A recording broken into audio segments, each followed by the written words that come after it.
보겠습니다. 1장 6절 말씀. 그 여자가 광야로 도망하며 거기서 1260일 동안 저를 양육하기 원하여 하나님이 예비하신 곳이 있더라. 오늘 본문 말씀을 통해서 전 3년 반, 후 3년 반을 제목으로 목사님 말씀 듣게 마무리하시기 바랍니다.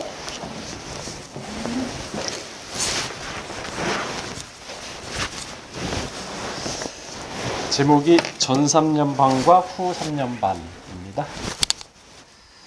전 3년 반과 후 3년 반. 전 3년 반, 후 3년 반 참 우리가 많이 들었는데 이게 도대체 무슨 얘기인가? 언제 시작하는 건가? 그리고 이렇게 기억을 더듬어 보면은 명확하게 이렇게 떠오르지 않을 때가 있으실 겁니다. 자, 그럼 하나씩 좀 살펴볼 텐데요. 계시록 11장 3절에서 13절은 증거교회를 얘기하고 있는 겁니다. 그러니까 증거교회를 설명하고 있습니다. 증거교회? 증거교회가 뭐지? 예수의 증거와 하나님의 규례를 가진 교회입니다. 근데 구체적으로 말씀을 드리면 보이는 교회가 아닙니다. 우리가 하나님의 성전이죠. 그래서 증거교회는 우리를 얘기하는구나. 각자 나를 얘기하는구나. 그렇게 인식을 하시면 되겠습니다. 그리고 두 증인, 두 감람나무, 두 촛대, 두 증인, 두 감람나무, 두 촛대. 이게 도대체 뭔가? 두 증인, 감람나무, 두 촛대는요, 다 하나의 의미를 가지고 있습니다. 증거교회를 얘기하는 거예요. 증거교회. 그러니까 증거교회가 어떠한 상태인가를 굉장히 비중 있게 받아들일 수밖에 없죠. 왜? 그거를 갖다 두 증인이라고도 표현했고, 또 다르게 두 감람나무로도 표현했고, 또한 두 촛대라고도 표현을 했으니까. 근데 3절을 보게 되면요. 계시록 11장 3절이죠.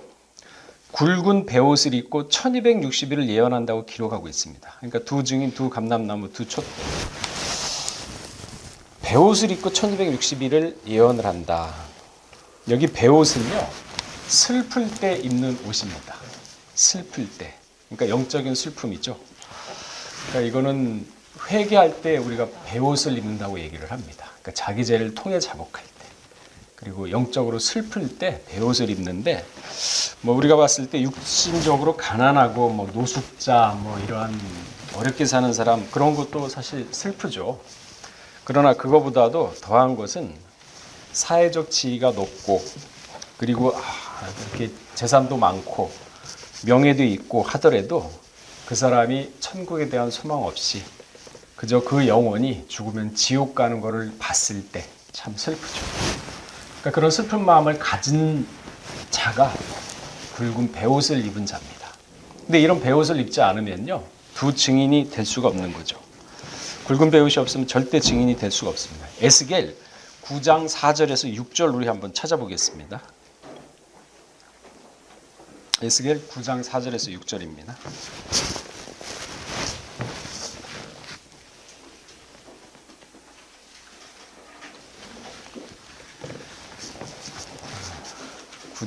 에스겔 9장 4절 말씀. 자, 시작.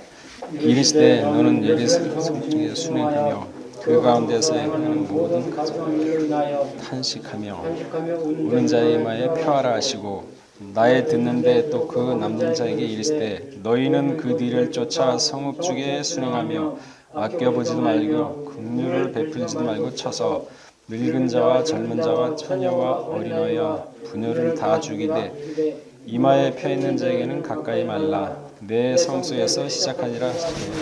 그들이 성전 앞에 있는 늙은 자들로부터 시작하더라. 보세요. 그 모든 가증한 일로 인하여 탄식하며 우는 자 이마에 펴라 그랬죠. 근데 이렇게 얘기하면 사실 정확하게 의미를 몰라요. 롯을 생각하면 됩니다. 소돔과 고모라의 롯이 그 성 안에 얼마나 음란이 심하고 그게 차마 롯의 눈에는 볼 수가 없을 정도로 마음이 상했습니다. 그래서 성문 밖에 있었거든요. 그러한 심령을 가진 자가 굵은 베옷을 입은 자죠. 갖고 싶다고 갖는 게 아니라 하나님께서 허락을 하셔야죠. 그러면서 그 죄를 보고 그 이 음란한 세상에서 탄식하는 사람들을 보면은 이마에 표를 하라 그랬어요. 두 증인이 이마에 표를 할 수 있는 권한을 가진 거죠. 이마에 표를 하라. 그리고 만일 돌아다니다가 5절에 있죠. 그 남은 자에게 이르되 너희는 그 뒤를 쫓아 성읍 중에 순행하며 아껴보지 말고. 그러니까 이마에 표를 받지 않는 사람은 아껴보지 말랍니다. 국류를 베풀지도 말고 쳐서 늙은 자와 젊은 자, 처녀와 어린아이, 부녀를 다 죽이되 이마에 펴 있는 자에게는 가까이 하지 말라. 이렇게 얘기를 하고 있거든요. 그러니까 가증한 일로 탄식하는 이 세상을 봤을 때 그래서 성도의 기도가요. 천사가 받아간다고 얘기하지 않습니까? 그래서 그 기도가 하늘의 보좌에 올라가면은 나중에 금쟁반을 쏠 때 우레와 같은 소리가 난다 그러잖아요. 그러니까 이 세상에 살아갈 때 세상에 옳고 그름을 판단해 가지고 선을 갖다가 취하고 악을 버리면서 이 세상에 잘못된 것을 고발을 하게 되면은 그 기도 소리가 올라가서 나중에 그 기도로서 세상을 심판한다는 얘기 아닙니까? 그럼 뭡니까? 우리가 이 세상을 살아갈 때 올바른 신앙관, 예수 그리스도의 증거를 가져야 된다는 얘기거든요. 그러면서 이 세상에 살아갈 때 선하고 분별할 수 있는 영적 지혜를 키워야 된다는 얘기죠. 그게 바로 두 증인의 사명 아니겠습니까? 이마에 표, 베옷을 입은 자, 인을 받을 자입니다. 그러니까 그 나머지는요. 가차없이 죽이라 그랬는데 어떤 자냐면 자기 중심. 그러니까 불쌍한 거를 봐도 영적으로 봐도 무미건조해요. 그러니까 자기 중심적인 거. 생활이나 나라 국가에서도 그런 거 많이 보거든요. 요즘 TV를 보면은. 그러니까 나라는 망해도 자기 가족과 그 자기의 이익을 위해서 나라는 망해도 그 이익을 챙기는 사람들이 참 많지 않습니까? 악질적인 자죠. 남을 생각하지 않습니다. 그러니까 이러한 자는 아끼지 말고 처참하게 죽이라는 거죠. 자기 가족과 자기 배만 위하는 자다. 이러한 사람은요. 아브라함이 그 창세기 족보를 읽어보면 분리를 했지 않습니까? 고향과 분리하고 가족과 분리하고 롯과 분리하고 이스마엘과 분리하고 결국은 이삭과도 분리를 하면서 점차 인간의 생각을 버려버리고 영적인 생각으로 단계가 올라가지 않습니까? 나중에는 신령의 단계까지 올라가셔야 돼요. 생명의 단계 위가 신령의 단계인데 그 위에까지 올라가셔야지 변화의 반열에 서는 거죠. 생명의 단계도요. 죽음이 있습니다.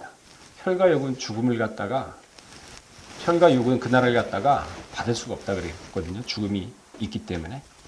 근데 분리가 안 됐잖아요. 그러니까 의가 없는 자, 그러니까 성경에서 아브라함에게 그랬죠. 공도와 의를 행하게 하기 위해서 너를 택했다. 그럼 의가 뭡니까? 그거 물어본다 그러면 윤리적인 관점에서 보게 되면요. 이거는 식권에 나와 있는 얘기인데 인간 상호 간의 개인적인 이기심을 버리고 공동체의 평화와 화평을 위해 노력하는 것. 이게 바로 의입니다.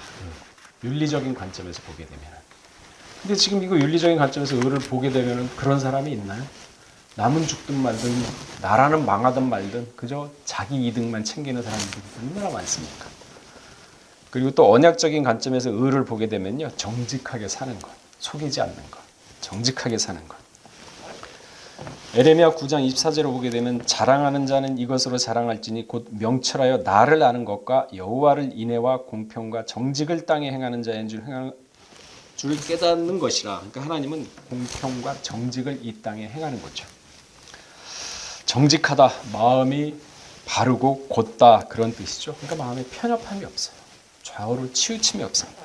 사람이 마음이 좌우로 치우치게 되면요. 공평하게 세상을 못 봅니다. 치우쳐서 보게 되기 때문에 분명히 여호수아 1장 7절에는 너희는 좌우로 치우치지 말라 그랬거든요. 오직 말씀을 갖다가 마음 가운데 모시고 좌우로 치우치지 말고 말씀으로 믿고 나가라. 그러면 모든 일에 형통하다 그랬어요.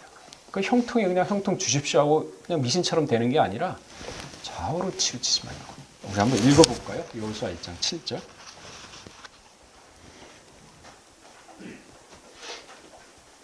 그러니까 자기가 흔들리지 않으려면요. 중도를 가야 돼요. 중도.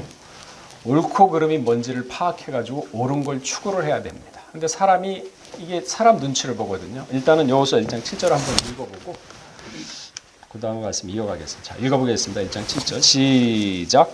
오직 너는 마음을 강하게 하고 급히 담대하여 나의 종 모세가 내게 명한 율법을 다 지켜 행하고 좌로나로는 지키지 말라. 그러면 어디로 가든지 형통하리니. 보세요. 지금 200만 명을 갖다가 이끌어야 될 입장에 여호수아가 쓴 겁니다. 모세는 죽었기 때문에. 그래서 제일 먼저 하나님이 뭐라 그랬냐면 야 내가 더 담대히 해줄게 그렇게 이야기 안 했어요.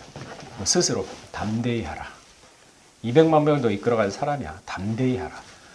그러니까 그러니까 잠언서 17장 3절에 보게 되면요. 도가니는 은을, 풀무는 금을, 하나님은 사람의 마음을 연단하세요. 마음을. 그러니까 여호수아한테 그 얘기를 하는 거거든요. 좌우로 치우치지 말고. 일단은 담대히 200만 명을 네가 이끌어가야 된다. 사소한 일에 치우치지 말고 담대히 하되 어떻게 합니까? 율법을 행해라. 그러니까 지금 말씀이죠. 말씀을 마음까지 딱 모시고 좌로나 우로나 치우치지 말라 그랬어요. 좌로나 우로나. 오직 말씀을 딱 가운데 모시고 그러고 좌로나 우로나 치우치지 말고 그러면은 어딜 가든지 형통하라 그랬습니다. 형통한다 그랬습니다. 그러면 여호수아가 좌로나 우로나 치우치지 않았던 모습이 분명히 나옵니다. 여호수아 24장에 보면 나와요. 그럼 우리 읽어보도록 하겠습니다. 좌로나 우로나 치우치지 말라. 도대체 그게 무슨 말인가? 어떻게 해야 되는 것인가? 그렇게 얘기하면 모르거든요. 여호수아 24장에 여호수아의 신앙의 굳건함을 그대로 볼 수 있습니다. 여호수아 24장 15절. 자, 읽어보겠습니다. 시작. 만일 여호와를 숨기는 것이 너에게 좋지 않게 보이거든 너희를 저가 각 전편에서 섬기던 신이든지 혹 너희 거하는 땅 아모리 사람의 신이든지 너희 성자를 오늘날 택하라. 오직 나와 내 집안은 200만 명이요. 가나안에 들어가니까 그쪽 신들이 좋아 보이는 거예요. 멋있어 보이고 이쁘고. 그러니까 그걸 갖다가 섬기겠다고 하니까 여호수아가 뭐라 그러냐면은 15절 그 말이에요. 그래? 그 하나님 섬기는 게 그렇게 마음에 안 들어?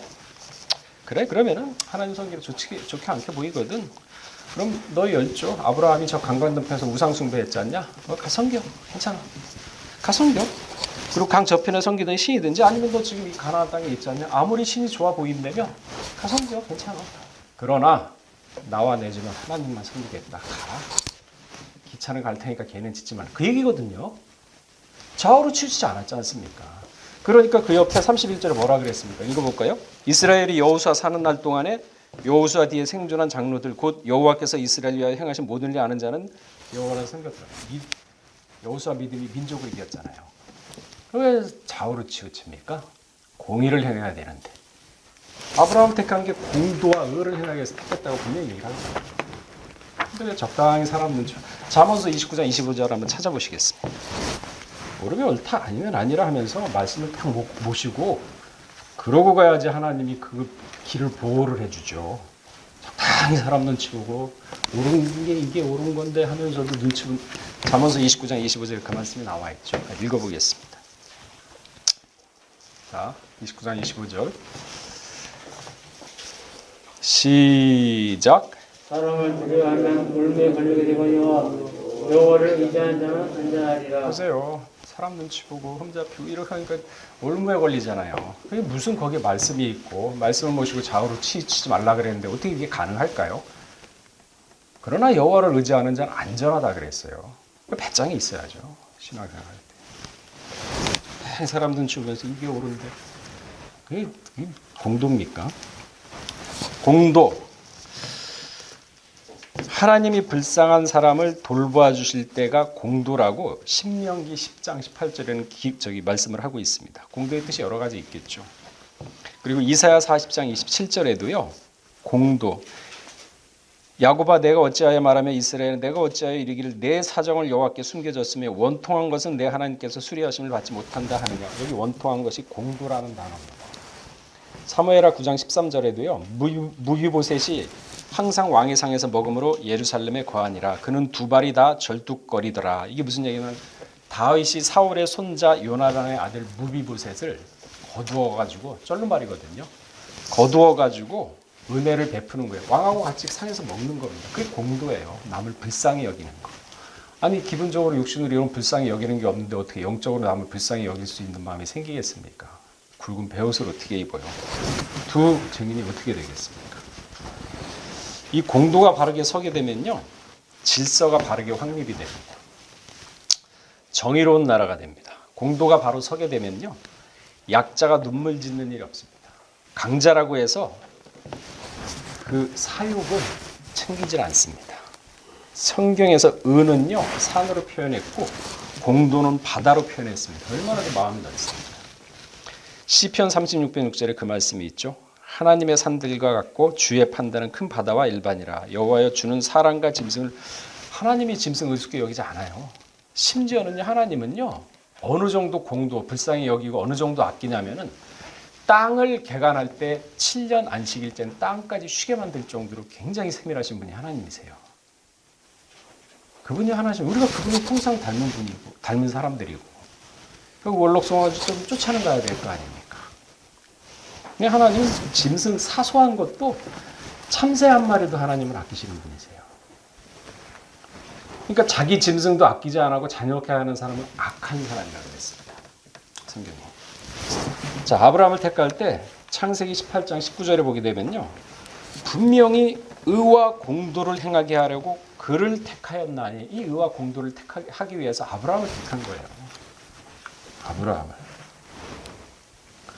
지금 세상에 의와 공도가 있다고 생각을 하시나요? 정의로운 세상이라고 생각을 합니까? 미가서 3장 11절에 보게 되면요. 그 두령은 뇌물을 위하여 재판하며 두령이 그러니까 재판관이 뇌물을 위해서 재판을 해요.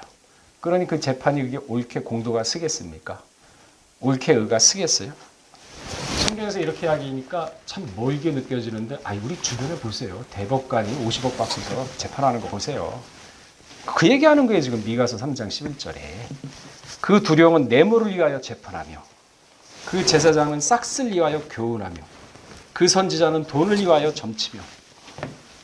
그러니까 성도들한테 잘 될 겁니다. 여기 있거든요. 여호와를 의뢰하여 이르기를 하나님께서 우리 중에 계시지 아니하 재앙이 우리에게 임하지 아니하냐 하도다. 하나님 함께 하십니까? 걱정 없어요. 그냥 잘 될 겁니다. 하나님 우리 잘 되게 돼 있어요. 그냥 믿으세요. 그게 뭐 하는 거예요? 참. 두려운 재물을 받고 재판하며 그 선지자는 싹쓸 리하셔 제사장은 싹쓸 리하를 교환하며 이게 뭐 이게 공도가 있나요? 의가 있나요? 말이 안 되는 거지. 그러니까 지금 세상이 똑같아요. 우리가 3장 11절하고. 그러니까 제가 항상 남성교에서도 얘기하지만 성경을 통해서 세상을 보세요. 성경을 통해서 세상을 보세요. 그 얘기를 많이 하거든요. 그러니까 성경 따라 세상 따라 보니까 세상이 안 보이는 거죠. 이 성경을 통해서 세상을 보다면 선악이 구분이 되거든요. 저거는 틀렸구나. 저거는 맞구나. 그럼 선을 딱 취하고 악은 모양도 버리라 그랬으면 이건 아니다 하고 딱 버려야지 마음이 벌써 어둠이 없어지면서 밝은 빛이 점점 넓어지면서 영혼이 맑아지죠. 영혼이 맑아지면요. 모든 하는 일에 만사형통입니다. 그러니까 영혼이 잘되면 범죄 잘 된다고 그랬는데 세상 반, 사람 눈치 보니까 그 다음에 신앙 반. 분리가 안 됐어요. 선악이. 그렇게 살아가지고 어떻게 신앙이 장성하겠습니까? 결단을 한번 해야 되겠죠. 공도와 의를 행하는. 지금 보세요. 보면은요, 막 싫어요. 온 가족이 모여가지고 표창장 위주 해가지고 그게 공입니까? 어머니 아버지가 애들이 그러면 그 잘못했다고 혼내야 되는 게 그걸 동조해가지고 하고 있는 세상인데 더 웃긴 거는 그걸 옹호하는 사람들이 수만 명이에요. 그래서 세상 진짜 불법이 성행하고 사랑이 식어진다는 게 이거구나. 제대로 정신 차려야겠다. 볼 때마다 저는 그 생각이에요. 제대로 정신 차려야겠다. 세상을 보면서 정신 바짝 차려야 돼요. 어디까지 왔는지. 자, 마태복음 24장 한번 볼까요? 10절에서 13절. 마태복음 24장 10절에서 13절 읽어보겠습니다.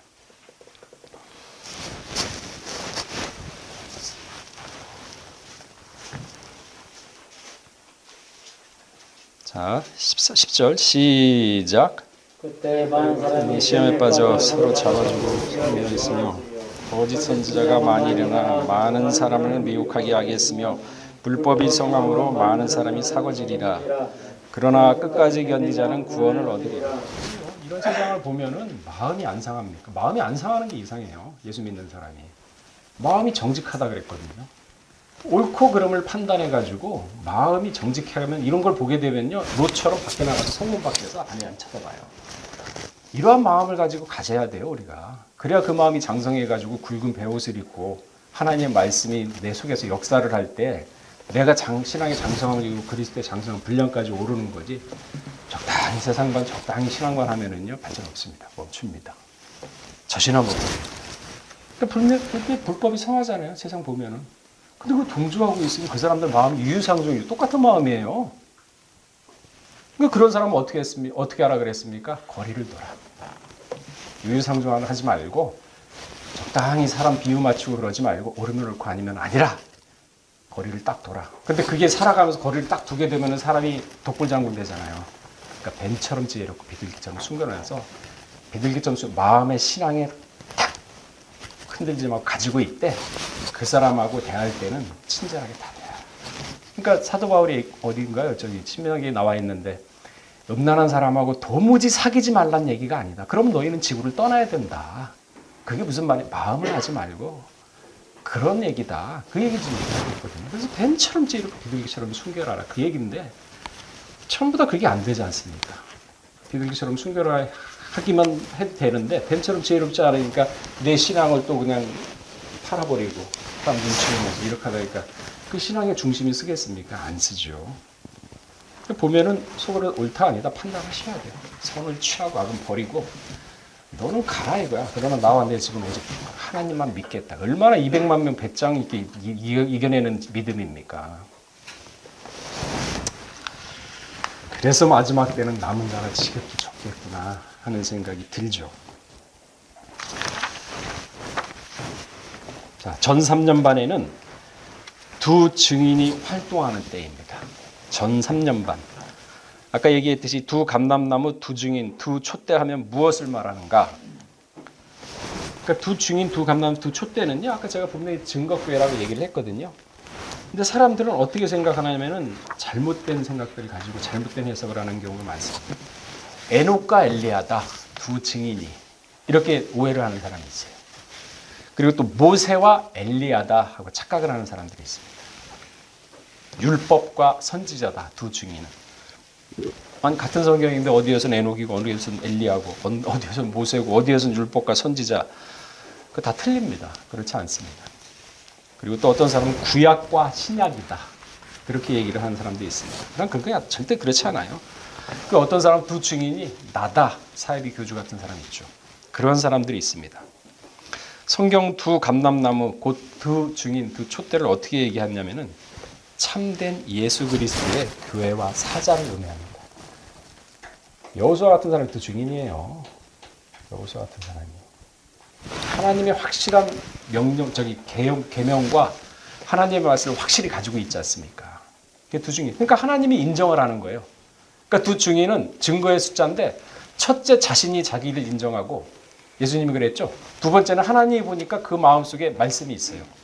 진실해요. 정직해요. 아, 여호수아는 내가 인정한다. 둘이지 않습니까? 그게 바로 두 증인이에요. 사람한테 인정받는 게 아니라. 두 사람을 얘기하는 게 아닙니다. 증거교회가 바로 그겁니다. 그래서 두 증인, 이걸 모르니까 전부 다 속아 넘어가지고 재산 다 탕진하고 결국은 자살하고 그러지 않습니까? 모르니까 그래요. 모르니까. 예수님에 대해서 지식이 없어서 망한다는 얘기 왜 하겠습니까? 계시록 11장 3절에 보게 되면요. 내가 나의 두 증인에게 권세를 주리니 저가 굵은 베옷을 입고 1260일을 예언하. 여기 내가라 그랬거든요. 내가가 나오죠. 누구를 말합니까? 예수 그리스도를 증거를 해요. 내가 두 증인에게 권세를 준다 그랬어요. 이적을 일으키죠. 나중에는 사람까지 살리는 권세를 줍니다. 마태복음 16장 18절에 그 말씀이 있죠. 내 교회를 세우리니 내 교회를 세운다. 같은 말입니다. 내가 하고. 예수 그리스도가 반석의 교회를 세운다는 얘기입니다. 이게 무슨 사람이에요? 예수님이지. 예수님은 뭡니까? 말씀. 예수님이 말씀 자체예요. 에덴 동산에는 생명나무지만은 광야에서는 놋뱀으로 나타나셨고 그다음에 광야 성막에서는 언약궤로 나타나셨고 결국은 그분이 육신으로 나오셔가지고 공생의 3년을 하신 분이 똑같은 분이세요. 시대에 따라서 상황에 따라서 다르게 표현되신 분이죠. 결국은 육신으로 오셨지 않습니까? 그래서 그 말씀이에요. 하나님이 태초에 천지를 창조하시니라 무엇으로? 말씀으로. 그게 예수님이에요. 그게 생명나무고 그게 지금 공생에 3년 하셨던 그분이에요. 말씀. 태초의 말씀. 가라사대 그대로 되니라 보시기에 좋았더라. 지금 여러분 말씀 받고 있지 않습니까? 그죠? 제가 얘기를 하고 있지만 하나님의 말씀을 전파하고 있잖아요. 그걸 들으면서 그 증인에 대해서도 알고 계시는 거고. 근데 이 말씀이에요. 하나님 말씀을 전파하고 있지 않습니까? 그래서 여호수아가 말씀에 딱 말씀을 모시고 마음의 말씀을 모시고 좌우로 치우치지 않는 거예요. 그게 그 증인이에요. 사람이 아닙니다. 자꾸 이게 인간의 생각으로 육신의 생각으로 사람일 거다고 하니까 엘리야 아니야? 에녹 아니야? 이렇게 하니까 다 넘어가죠. 아닙니다. 하나님의 증거를 예수의 증거를 받은 자 가슴 육비에 새겨두세요. 누가 뭐라 그러면은 귀 빌려주지 마세요. 아니라 그랬다. 분명히 성경에 나와 있지 않는가. 좌우로 치우치시면 안 됩니다. 마지막 때는요. 이 귀에 스승을 많이 둬가지고 진리의 복음에서 떠난다 그랬어요. 왜? 달콤한 말이거든요. 여러분 뱀이 얼마나 지혜로운 줄 아세요? 다니엘이 지혜롭지 않습니까? 다니엘이요. 왕조가 바뀐 게 아니라 나라가 바뀌었어요. 바벨론에서 메데바사. 그럼에도 불구하고 다니엘은 그 자리를 유지하고 있었어요. 그 얼마나 사람이 좌우로 치우치지 않았으면 그렇게 지혜가 뛰어났으면 나라가 바뀌어도 사람은 안 바뀔 정도로 인정을 했겠습니까? 지금 세상으로 하면 처세술이 좋겠지. 처세술은 좀 그런 말이잖아요. 어쨌든 간에. 어쨌든 뭐 그렇게 비유하자면 처세술이죠. 얼마나 지혜가 뛰어났습니까? 다니엘이. 근데요. 뱀은요. 다니엘보다 더 뛰어나요. 에스겔 28장 3절 한번 찾아보겠습니다. 그러니까 이 뱀하고 나중에 우리가 옛뱀, 용 이거하고 우리가 붙어서 싸워야 되는데 지혜가 없으면 되겠습니까? 그러니까 마지막 때 다니엘 같은 지혜가 있어야 된다는 거죠. 에스겔 28장 3절. 자, 읽어보겠습니다. 시작. 너희가 다니엘보다 지혜로워서 은밀한 말을 깨닫지 못할 것이 없다 하고. 예, 이 에스겔 28장은요 두로 왕에 대해서 비유를 하는 건데 에스겔이 두로 왕을 비유하면서 에덴 동산을 갖다 지금 알려주고 있는 거예요. 그 비밀을 아세요? 내가 다니엘보다 이거 누굽니까? 루시퍼죠. 창조 전에 루시퍼는 아담 이전에 창조됐지 않습니까? 창조 전에 루시퍼 있었어요. 루시퍼가 타락을 해가지고 그 루시퍼가 에덴 동산에 들어올 거를 염려해가지고 하나님 지키라 그랬던 거거든요. 근데 그 루시퍼가 하늘에서 전쟁이 있다 그랬어요. 계시록 12장에 보면은 미카엘과 싸워서 져서 내려왔는데 궁창으로 내려왔습니까? 어딥니까? 궁창이. 그래서 에베소 2장에 보면 공중 권세 잡은 자들 불순종하는 영이잖아요. 둘째 날에 궁창이죠. 거기다 집어넣어 버렸어요. 거기에서 이제 져가지고 땅으로 쫓겨났어요. 어디로 가니까 사람 마음으로 갔죠. 그러니 교묘하게 우리 마음을 갖다 가지고 장난치는 거 아닙니까? 그 장난치는 걸 모르면 다 당하죠. 그래서 하나님이 첫째 날 빛이 있으라 보시기에 좋았더라 하면서 여섯째 날까지 일곱째 날까지 보시기에 좋았더라 심히 좋았더라 7번 있었지만은 궁창 만들었을 때 보시기에 좋았더라 없습니다. 찾아보세요. 없어요. 거기다 집어넣어 버렸어요.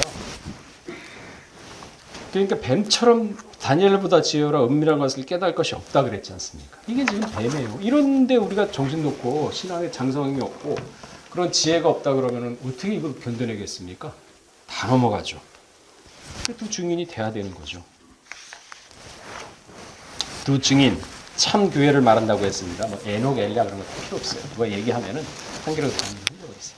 참 교회입니다. 보이는 건물을 얘기하는 게 아니라 근본적인 의미는 성령을 받은 각자. 그러니까 우리 마음이 성전이 돼야 돼요. 죽음의 단계에서 생명의 단계에서 생명의 단계에서 신령의 단계에서 마음의 변화체까지 가야 됩니다. 근데 아담은 생명의 단계에서 떨어졌어요. 여호수아가 생명의 단계입니다. 진짜 보이는 생명 수준, 믿음의 수준. 그러니까 우리 마음 가운데 천국이 여기 있다 저기 있다 하지 마라. 어디 있다고? 내 마음에 있느니라. 잠언서 4장 23절 뭐라 그랬습니까? 마음을 다스려라. 생명이 근원이 거기 있다. 그 비밀을 아셔야죠. 그러니까 다 마음 풀어놓고 있지 않습니까? 그런 말씀이 머물겠어요? 안 머물죠. 예수님은 아담으로 오셨어요. 첫째 아담의 역할을 하기 위해서 예수님이 오신 겁니다. 그래서 재짓기 전에 참 성전으로 오신 분이 예수님이에요. 예수님이 태어나면서부터 악을 갖다가 버리고 선을 취한다 그랬어요. 근데 우리 인간은 그 경도로 난 인간은 악과 선을 갖다 같이 가지고 태어나. 근데 예수님은요 태어날 때부터 악은 버리고 선을 취한다 그랬어요. 그렇게 태어나시니까 죄가 없으신 분이죠. 그러면서 그 예수님이 공생의 3년 동안 모든 걸 다 이뤄놨어요. 우리 눈에는 모르죠. 예수님이 이뤄놨는지 이루어놨는지 안 이루어놨는지 모릅니다. 근데 십자가에 다 이루었다 했거든요. 다 이뤘어요.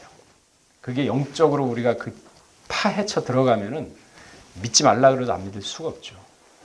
십자가는 저주의 십자가입니다. 2000년 동안 십자가 때문에 우리가 지금 죄사함 받다 가는데 제가 저주의 십자가라 그러면은 누가 뭐라 그러겠습니까? 제 유튜브에도 올려놨어요. 저주라고. 그러면서 제가 좀 누가 공격 들어오면 내가 성격 구절 다 해주려고 준비까지 해놨습니다. 안 들어오더라고요. 왜 저주입니까? 따지는 사람도 없어요. 저주의 십자가예요. 제가 그랬나요? 갈라디아 3장 13절에 그랬죠. 나무에 달린 자마다 다 저주에 있다 그랬지 않습니까? 죽음에서 생명까지 올라가는 게 십자가의 역할이고 생명에서 생명 올라가는 데 십자가는 필요가 없어요. 사명 끝난 겁니다. 그러한 영적 지식이며 단계. 그래 항상 말씀드린 학교 안에서 1학년이 있고 2학년이 있고 3학년이 있고 4학년이 있고 5학년이 있고 6학년이 있고 중학교 있다고 하지 않습니까? 수준. 장성한 분량.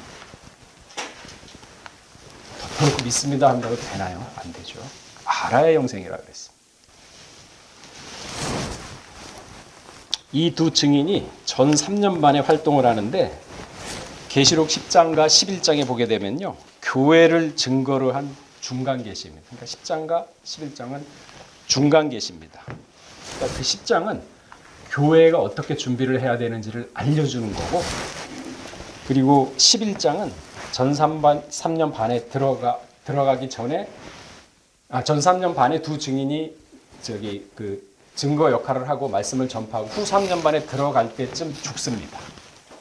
그때는요 환란이 엄청 심해요. 종교통합이 일어납니다. 종교통합. 그러니까 여러분 지금 종교다원주의 하는데 그 비밀을 또 알아야지. 그 지식을 알고 있어야 어느 게 종교통합이구나. 그 판단할 거 아닙니까? 근데 과거 성경학자들은 마태복음 24장과 22절과 계시록 3장 10절을 가지고 우리는 그때 되면은 시험의 때를 면해서 공중 휴거돼 가지고 다 다른 사람들을 믿지 않는 사람도 환난을 당하는데 우리는 재림 예수 만나서 환난 안 당해. 그러는데 그거 다 틀립니다. 성경적 아니에요. 혹시 그런 얘기 들었다 그러면 다 잊어버리세요. 그거 틀립니다. 환난 가운데서 나오는 자들이라 그랬어요. 환난 가운데서 우리가 그 환난 통과해야 해요. 그런데 그 환난을 통과하기 위해서 하나님이 미리 준비를 시키는데 어떻게 준비시냐? 계시록 7장, 10장, 11장, 12장, 13장 중간 계시로서 이렇게 준비를 해라. 그걸 모르면 환난 때 다 당하죠. 다 당합니다. 그 중간 계시를 아셔야 돼요. 그래서 지금부터 준비를 하셔야 돼요. 그때가 오겠지. 전 3년 반은 한때, 두때, 반때라고도 표현을 했어요. 지금 이렇게 얘기하면 사실 솔직히 잘 이해가 안 갑니다. 그냥 들어두시면 됩니다. 나중에 기회 되면은 또 이렇게 몇 번 듣다 보면은 그때는 이제 정리가 될 겁니다. 근데 그런 게 있구나. 그런 얘기 했지. 뭐 이렇게 듣고만 두시고 귀에다만 그냥 가만 두시면 됩니다. 전 3년 반을 한때, 두때, 반때라고 했습니다. 계시록 12장 14절에 그 말씀이 있죠. 그 여자가 큰 독수리의 두 날개를 받아 광야 자기 곳으로 날아가서 거기서 그 뱀의 낯을 피하여 한때, 두때, 반때 양육을 받으며. 뱀 나오죠? 에덴 동산의 뱀. 이사야 27장이 리워야단이에요. 꼬불꼬불한 뱀. 그러니까 하나님과 예수의 증거를 가졌기 때문에 양육을 받는 거죠. 이 기간을 또 3일 반이라고 표현도 합니다. 왜 3일 반이라고 표현했느냐? 3년 반보다 3일 반이 느낌상으로 훨씬 가깝잖아요. 그거 잠깐 지나간다. 참아라. 그 얘기거든요. 그래서 3일 반으로 표현하는 거죠. 그리고 아까 얘기했듯이 후 3년 반에 들어가게 되면 죽임을 당하는데 계시록 11장 9절에 그 말씀이 있죠. 사람이 죽임을 당하도 두 증인이 죽임을 당하는데 장사도 못하게 길거리에 방치를 해버립니다. 그러니까 극에 달하는 환난과 핍박과 수치와 멸시를 당할 것을 보여주는 거죠. 사흘 발 동안 목도하게 했어요. 그걸 쳐다보게. 왜 사흘 발은 3년 반 또는 42달 혹은 1260일을 상징적으로 표현한 것이죠. 그러면 전 3년 반은 언제입니까? 후 3년 반에 이런 일이 있다는 얘기거든요. 전 3년 반에는 두 증인이 활동을 하는데 왕성하게 활동을 합니다. 기적도 보이고 이적도 보이면서 모든 사람의 말씀을 전파합니다. 전 3년 반은 언제인가요? 전 3년 반은 어느 분은 왔다 안 왔다 그러는데요. 전 3년 반은 신약시대 전체를 얘기하는 겁니다. 2000년에 신약시대 시작했죠. 지금 전 3년 반이에요. 이 기회가 은혜 받을 때요. 구원의 날입니다. 전 3년 반이라고 진짜 3년 반이 딱 기다리는 게 아니라 지금 이 시대가 하나님 앞에서는 하루가 1000년 같고 1000년이 하루 같아요. 전 3년 반 시작입니다. 그 이유는 큰 환란이 있다 그랬거든요. 계시록 7장 14절에 이는 큰 환란에서 나오는 자들인데 어린 양의 피에 그 옷을 씻어 희게 하였느니라. 지금 환란 당하는 사람 있지 않습니까? 단련되고 마음을 다스리고 야곱이 그랬거든요. 야곱의 남은 자라 그랬고 야곱의 환란이라. 야곱 엄청난 환란 받았지 않습니까? 그 환란에서 부정하지 않고 야곱 그랬거든요. 삼촌한테가 그러니까 장자권 때문에 쫓겨났어요. 생명부지하려고. 그래서 삼촌에 가서 잠깐 있다가 올라오려고 그랬는데 20년 있었지 않습니까? 거기에서 이제 19명 낳고 베냐민은 나중에 길 가다가 낳지 않습니까? 그런데 10번이나 속였어요. 삼촌은. 계약을 했는데 또 어기고 또 이고 심지어는 아내까지 바꾸면서 속였지 않습니까? 이 라반이 참 간사한 사람이에요. 이기주의고 물질욕이 많은 사람입니다. 그렇게 속여가지고 나왔는데 이번에는 또 압복강강에서 천사하고 싸워도 환도뼈가 부러졌지 않습니까? 평생 절로 빠리고 다녔어요. 그거 나오고 나서 또 가니까 에서한테 죽일 뻔 당했죠. 그리고 세겜에서 가가지고 디나가 강간당했지 않습니까? 그래가지고 그 시므온과 레이가 전부 다 유다와 레이가 전부 다 쳤지 않습니까? 세겜 족속들을 할례를 갖다가 거짓말로 해가지고 걷지 못하게 했을 때 다 죽여버렸지 않습니까? 그러니까 야곱이 죽을까봐 도망갔어요. 다른 데로. 그래서 나중에 49장에 보면은 저주했지 않습니까? 잔인한 칼날이라고. 그러니까 자기 분량대로 그 축복은 받는 거예요. 그릇이 넓고 도량이 넓으면은 그렇게 분량이 커집니다. 그리고 그것만 단가요? 또 자기가 사랑하는 아내 길 가다가 베냐민 나타가 죽었지 않습니까? 그 슬픔이 가기도 전에 루벤과 소모 비라가 또 간통했다는 소식을 듣잖아요. 그게 사람 사는 건가요? 비참하죠. 그리고 자기 신앙의 아버지 또 이삭이 죽었지 않습니까? 그리고 자기가 가장 사랑하는 요셉이 죽었다는 소리 들었어요. 기근당하고. 여러분 솔직히 딱 얘기해가지고 이 중에 하나만 당한다 그러면 교회 믿고 예수 버리지 않고 나올 자신 있습니까? 내가 교회 열심히 다니고 그렇게 신앙생활 열심히 했는데 나한테 이런 일이 생겨 일도 안 풀리고 요셉도 죽었어요. 그러고 자기 딸도 강간당하고 소모 비료부터 먹고 그렇게 비참하게 사는 사람이 야곱이에요. 그래서 야곱의 환란이 그냥 낸 게 아닙니다. 우리 이렇게 야곱의 환란 하나라도 당해보세요. 그러면 신앙 버리지고 제대로 그냥 교회 그렇게 열심히 다니고 그렇게 열심히 했는데 안 되더라. 다 잊어버려요. 버립니다, 하나님. 근데 야곱은 어떻게 했느냐? 창세기 48장 15절 찾아보세요. 이걸 보게 되면 고개가 안 숙여질 수가 없죠. 창세기 48장 15절에 보게 되면요.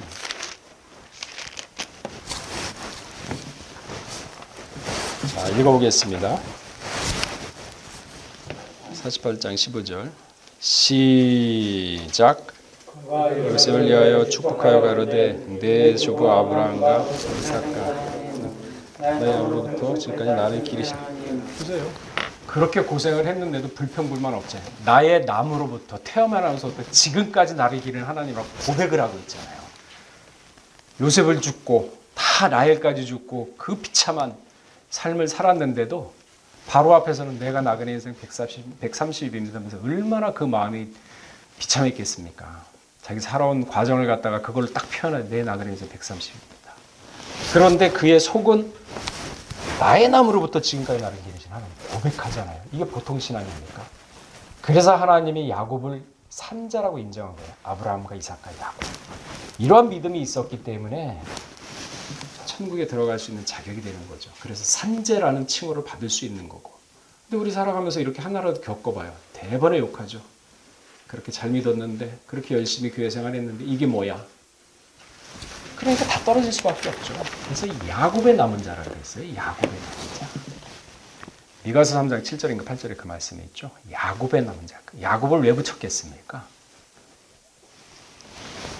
그러니까 이런 환란에서 나오는 자들이에요.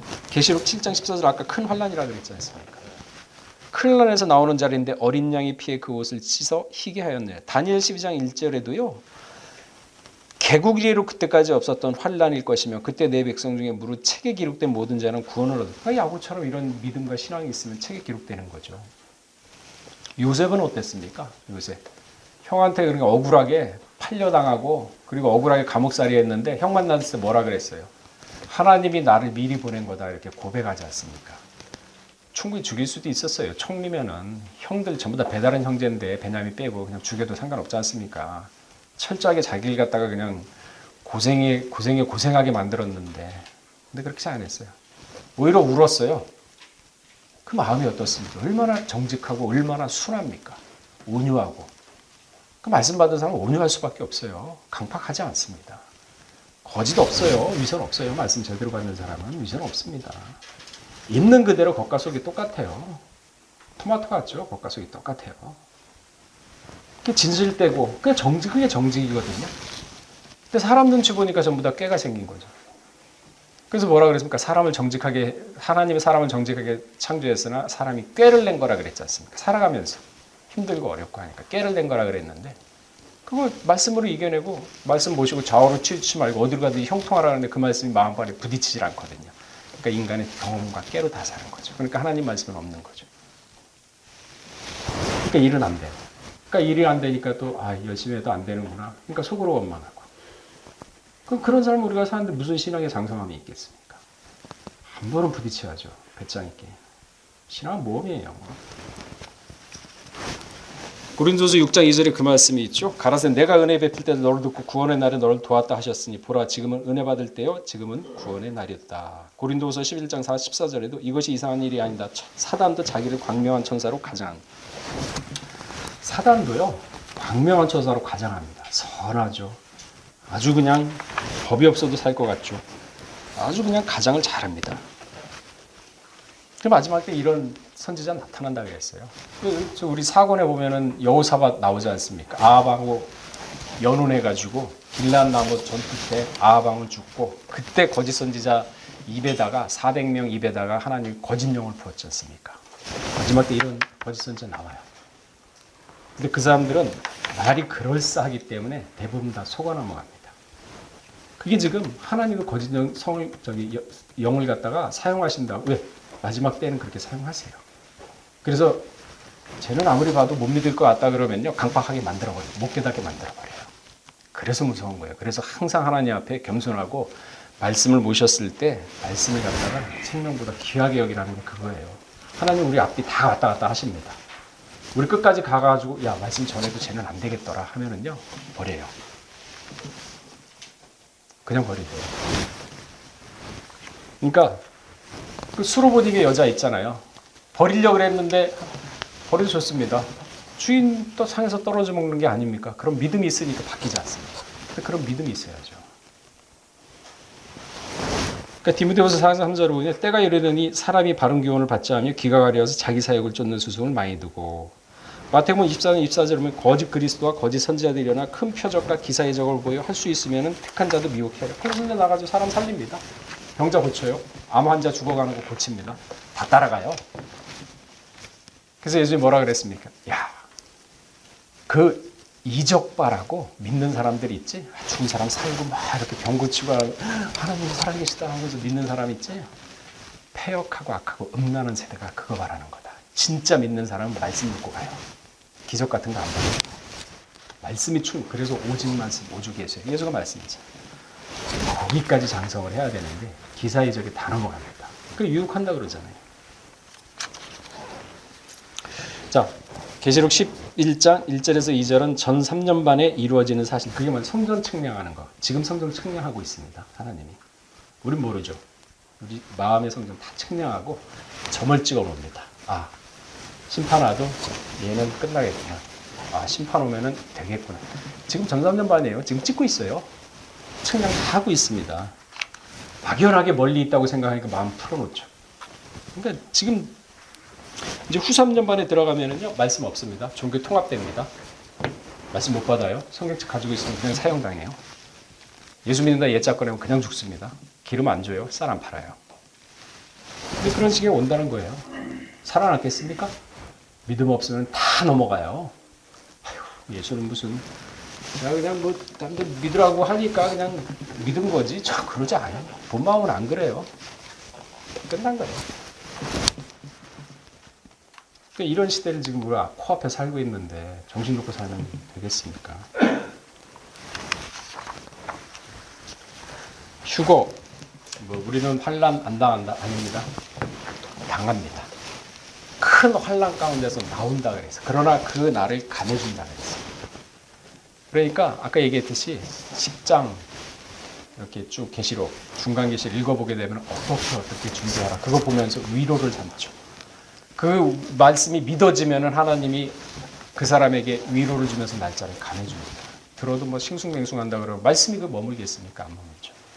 지금은 은혜 받을 만한 때요. 지금은 구원의 날입니다. 살아있는 개가 죽은 사자보다 낫다 그랬어요.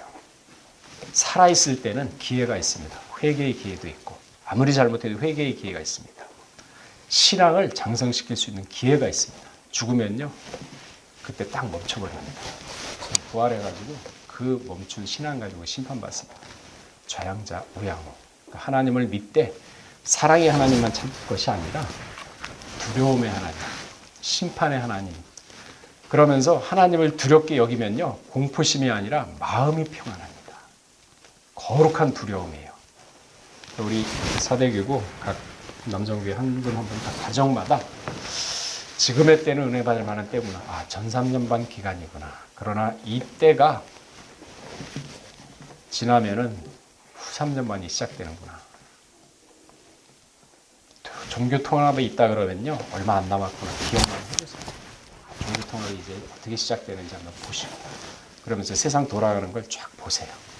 그러면서 세상을 통해서 지금 위치가 어디쯤 왔는지 그거를 가늠을 하세요. 그러시면서 내가 어떤 신앙을 가져야겠다고 스스로 자 다니엘 12장 10절 한번 읽어보고 말씀 마치도록 하겠습니다.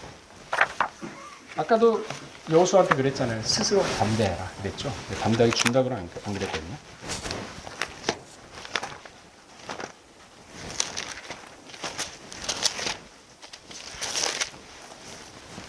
자 다니엘 12장 10절 12장 10절 자 시작. 많은 사람이 연단을 받아 스스로 정결케 하며 어떤 사람은 아브라함이니 악한 자는 아무도 깨닫지 못하되 우리 주에 있는 자는 깨달으리라. 스스로 연단을 받아서 선악을 분별하고 그래서 선을 취하고 악을 버리면서 유다서 1장 20절 말씀 날마다 자신을 건축해가지고 에베소 4장 13절 말씀처럼 그리스도의 장성한 분량까지 올라가야 예수님이 그랬거든요. 내가 기다리겠다. 마귀를 발등상에 놓을 때까지 기다릴 테니까 너희는 내가 다 이뤄놨으니까 십자가를 지고 쫓아와라. 우리가 이제 스스로 그 분량까지 올라가야 되는 거지. 아직도 어린애가 되어서 해주십시오. 그거 아니에요. 다 해놨다 그랬어요. 자, 그 옆에 다니엘 12장에 보시게 되면요.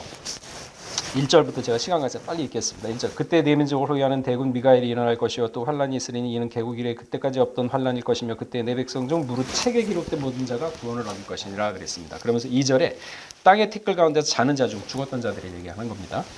많이 깨어 영생을 얻는 자도 있겠고 그러니까 그 환란이 지나가면은요. 책에 환란이 이제 끝나고 나면은 바로 재림이 시작되는데 그때 책에 기록되는 구원을 얻는데 죽은 자 가운데서 많이 일어나 가지고 영생을 얻는 자도 있고 그리고 죽은 자 가운데 일어나 가지고 수욕을 당한 자도 있답니다. 그래서 지혜 있는 자는 궁창의 빛과 같이 빛날 것이요. 그러니까 아까 제가 얘기하잖아요. 마지막 때는 다니엘 같은 지혜가 있어야 된다. 그래야지 이겨낼 수가 있죠. 뱀을. 에스겔 28장 3절에 보면은 분명히 다니엘보다 지혜롭다 그랬거든요. 그 지혜 때문에 아담과 하와가 타락을 한 거예요. 못 이겨가지고. 거짓죄를 받아들인 거예요. 모른 데 돌아오게 하는 자는 별과 같이 영원토록 비치리라. 그러니까 전삼년반은 시작이 됐구나. 후삼년반에 들어가면 두 주님이 짓고 모든 말씀이 폐하고 그때는 엄청난 환란이 오는구나. 그러나 3년반을 갖다가 3일반으로 표현한 것은 짧다. 하나님이 짧으니까 참아라. 그러면서 계시록의 중간 계시를 주면서 이 중간 계시 읽어보고 용기 얻고 위로받아라. 그리고 그 날짜를 내가 감해줄게. 그러니까 이 말씀 읽어보면서 그 말씀 마음 육비에 새겨라. 신비에 새겨가지고 힘들고 어려울 때 그 말씀을 꺼내가지고 다시 생각하고 위로받고 용기 얻고 그러면서 그 혼란을 이겨내라. 그럼 반드시 3일반밖에 안 된다. 짧아. 참아. 혼란 지나갈 거야. 용기 가져. 그 얘기거든요. 우리 사대교 모두가 그 혼란을 통과해가지고 변화의 반대로는 모두가 되신 주의 이름을 축원하겠습니다. 다시 기도하겠습니다. 아버지 하나님, 점산년반은 이미 시작이 되었습니다. 이미 성전은 측량에 들어갔다고 했습니다. 하나님께서는 각자 개인의 모든 것을 달아보면서 메네메네 되길 우바르신 재어보니까 부족하다, 재어보니까 넉넉하다 하고 판단을 하고 계시는 지금 시대를 우리가 살고 있습니다. 지금은 은혜 받을 만한 때요 구원의 날이라 하였사오니 아버지 하나님 세상에 심취하는 것이 아니라 세상에 떨어져서 세상을 판단함으로 선악을 분별하고 선을 취하고 악을 버림으로 말미암아 날마다의 삶이 그리스도의 장성한 분량까지 이루는 우리 남성교회 모두가 될 수 있도록 은혜를 더하여 주시옵소서. 모든 말씀 빌고 나올 때 존귀하신 예수 그리스도 받들어 감사하며 기도드렸사옵나이다.